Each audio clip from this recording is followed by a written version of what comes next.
Good morning, everybody. It's Throwback Thursday again, and today we have another of our Then and Now features. We're talking about the history of the school at Graham today. The history of the Graham School dates back to the early 1900s. The town of Graham grew up around the Duncan Coal Company's Graham Skibo mines, which opened in 1903. The mine and subsequent community was even named for company founder William Graham Duncan. Mr. Duncan, who of course holds a special place in our hearts as the builder of our own Thistle Cottage, also started the first schools that we really know anything about in the community that was named after him. By 1908, the community's first known schools had been built. At that time, as reported in a publication released by the Duncan Coal Company, segregation was in force and there were two separate schools, one for white students and the other for black students. At this point, before I can even begin talking about the Graham schools as we now know them, I should mention that the earliest recorded deed for land to be used for educational purposes in the Graham area, or what we now know as Graham, actually predates the coal company by several years. A deed dated March 1895 states that Thomas L. and Nanny Roll gave a plot of land measuring approximately 1 acre to be used for a school. However, we don't have any other information about that land or about any school that would have been constructed on it. The 1908 publication from the Duncan Coal Company is the first recorded information we have about schools in the area now known as Graham. We don't have much additional information about the schools noted in that publication either. We only know that they existed because of that. There are photos in the same book that mention the schools in the caption. However, the schools are not really shown clearly in these photographs.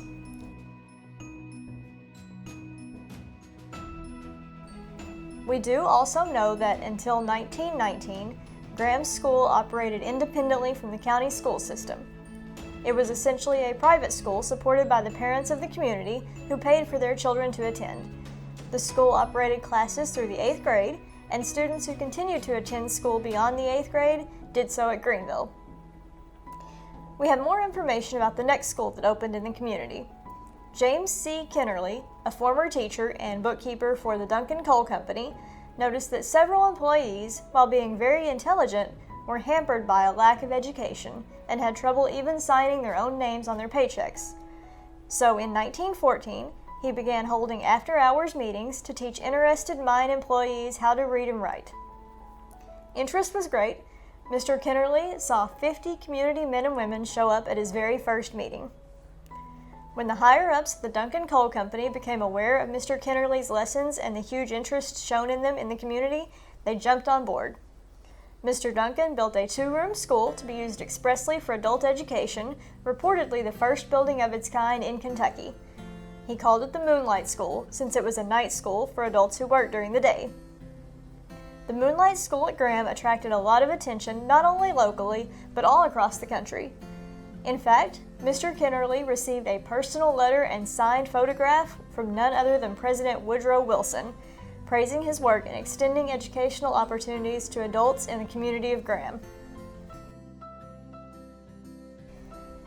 Mr. Duncan, meanwhile, was also continuing to support education in the community. In late 1915, the W.G. Duncan Coal Company donated 4 acres to be used for a new school property in about the same location as the school we now know as the Graham School, with Mr. Duncan himself guaranteeing the financing for the property.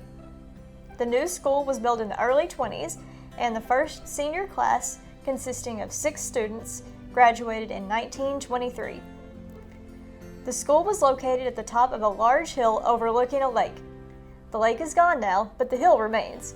If you've visited the school property at Graham, that hill, I'm sure, will be familiar to you.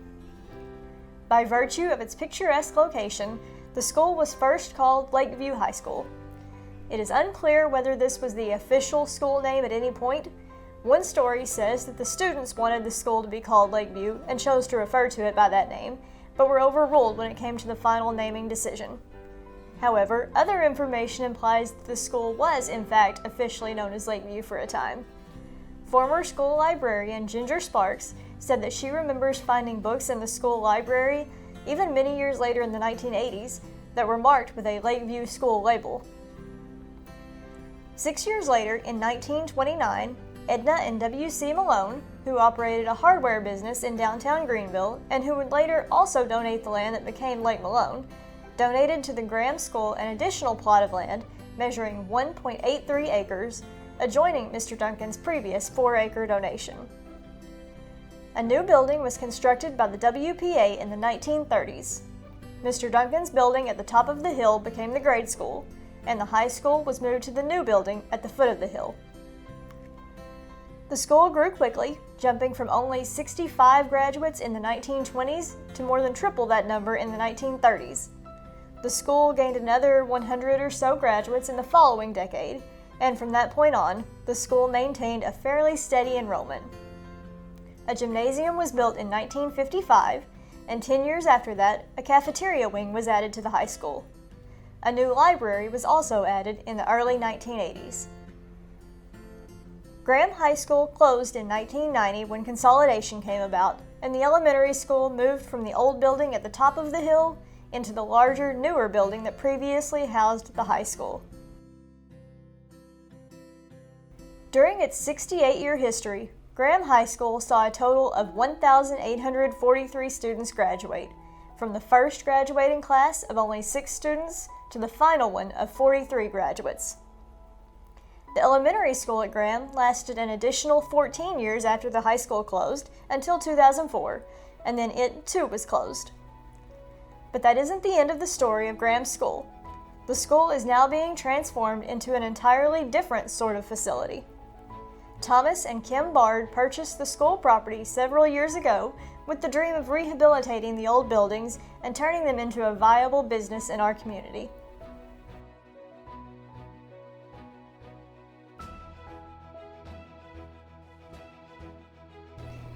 We're actually here now in what used to be the gymnasium at the Graham School.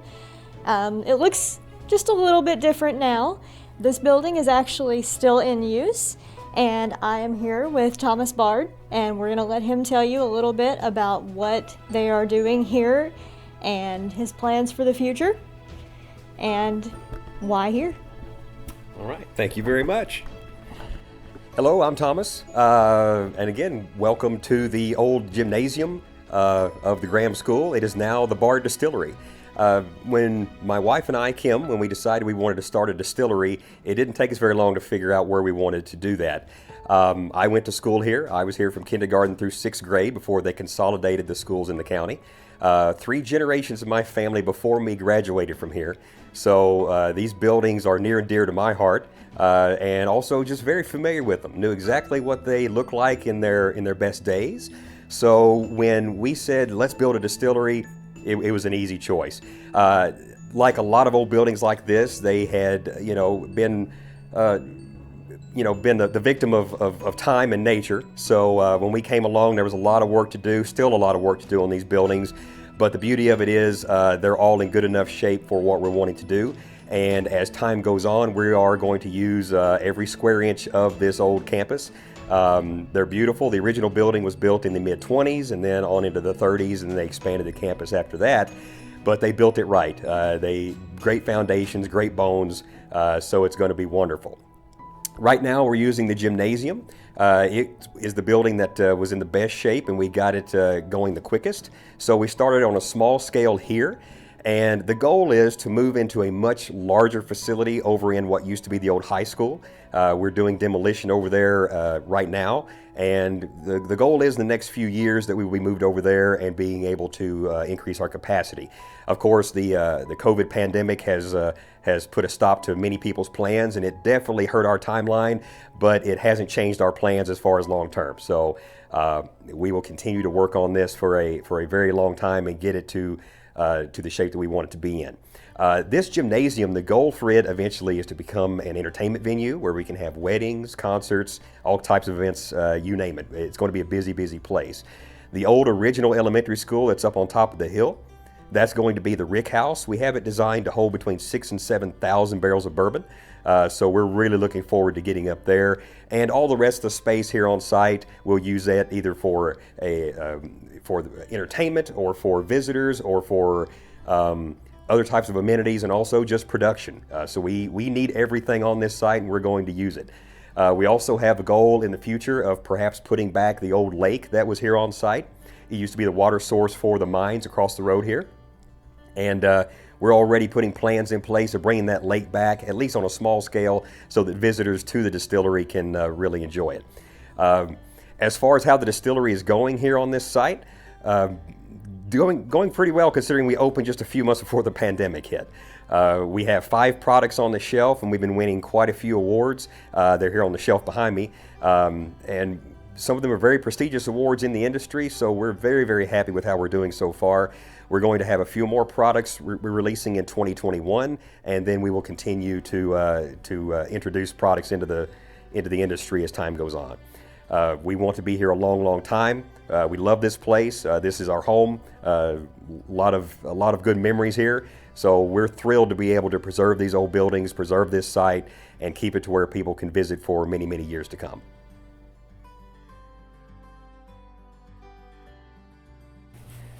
So this, of course, was the old gymnasium.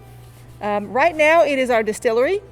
We have 2 60-gallon pot stills, lots of tanks holding product, and as you can see, we are already out of room. So that's why we need to get over into the other building, the old high school building, so we can expand our distilling operation. The great problem that we're having right now is we cannot make enough to supply everyone who wants it, both customers that are local and customers out of state. We're distributed right now in all across Kentucky, Michigan, New York, New Jersey, Arkansas, and getting ready to go into Tennessee, and just went into Canada. So the two-person operation that we have right now keeps us really busy. We'd love to start renovating the other buildings, but we just can't stop distilling or bottling and labeling long enough to do so. But hopefully very soon we'll be able to do that. So right now in this area, as you can see, it's our little entertainment venue. We did have a wedding in here last November, which was absolutely beautiful. And we were just getting ready to open up to have other weddings. COVID-19 took care of that for us. So what COVID-19 did, it allowed us time to just put our efforts towards distilling and making more product. Even though it's a pandemic and it's shut down a lot of people, it shut us down for a while, it did allow us to come in and make lots of product and get ready for the distribution and spreading our products across the United States. So as we talked about, the little distillery on the stage will be moved over into the other building. This will turn back into the entertainment venue. We hope to have lots of acts coming over from far and wide to entertain our folks here in the community, and we hope to draw people in from across the state lines as well. As you all know, Nashville, Tennessee is only an hour and a half away, so we hope to be bringing some acts from that, especially from that area.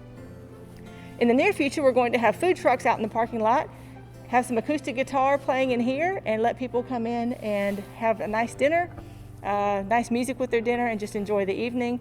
We're hoping to do that on Thursday, Friday, and Saturday evenings very soon. The tents over here on this side is our bottling line. So our bottling area stays pretty busy. Normally, if Tom and I are not hosting guests or doing tastings or tours, we're bottling and labeling products almost nonstop. I'm not sure we ever go home. Even when we're home, I'm in my mind, I'm still bottling and labeling. So it's a pretty busy operation. The blue tents in the back is our shipping department, and we can ship direct to consumer now. So that's another area that we try to keep up with as much as possible. So shipping out to customers and also supplying some swag when people come in to do a tour or do a tasting. They always like to walk away with a cup or a hat or a t-shirt or something else to commemorate their visit.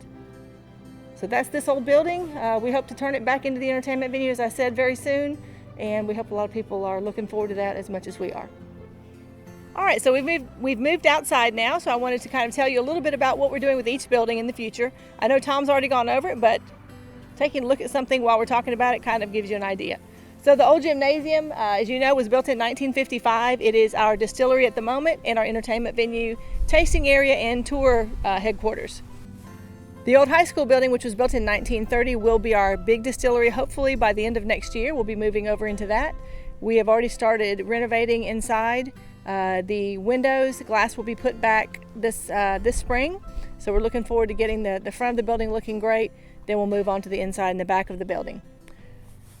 The old building at the very top was built in 1920. It was originally a stucco exterior, but when the high school was built in 1930, they put a brick facade on it. We have nearly every brick that's fallen off of it, so we'll have our brick masons put that back on and make that building look as glorious as it once did. It will be our rick house, or a barrel house, if that's what you refer to it as. And when we finish with it, it should hold about 7,000 barrels. We're going to leave the entrance, there's a 12-foot staircase going up to the first landing. We're going to leave that and put a very beautiful table, which you may have seen in the old gymnasium. We're going to put that table on the second story level and surround that in glass, and that will be a very small private event space that will hold about 12 to 14 people. It will be glassed in, and you will be surrounded by barrels once that is complete. So there's a wing that was built off the back of the high school in 1964. It holds 7 classrooms, a cafeteria, and also a library. The 7 classrooms will be a little bit of storage. The rest of it will be shops and retail. The old cafeteria will be a very nice restaurant where you can actually sit down and have a nice glass of wine or glass of bourbon with your meal if you choose. And the old cafeteria will be a conference center. We hope to rent that out to people that want to do seminars and trainings. It'll be right here in Graham, so you won't have to go to other counties to find a nice event space like that. So again, this is now the Bard Distillery, and the distillery is open to the public now, is that correct? It is, yes. Yes. What are the hours? Right now we're open Tuesday through Saturday, 10 a.m. to 6 p.m. We hope to be expanding those hours once we get closer to summer. So we hope that people in the surrounding area and also traveling by will come see us in Graham. And we also offer free tours and tastings, so it's a lot of fun when you get here. We'll show you what we're up to, what we're going to be doing in the future, and more importantly, we get to sample the products. We want to thank Thomas and Kim Bard for meeting with us and talking about what they're doing out at the old school. We're so happy to see the school's story continue, and we're excited to see what the future holds for the Graham School property. If you want to know more about the history of the Graham School or any of the other schools in the county, contact us at Thistle Cottage and we'll be happy to see what we can find to share with you.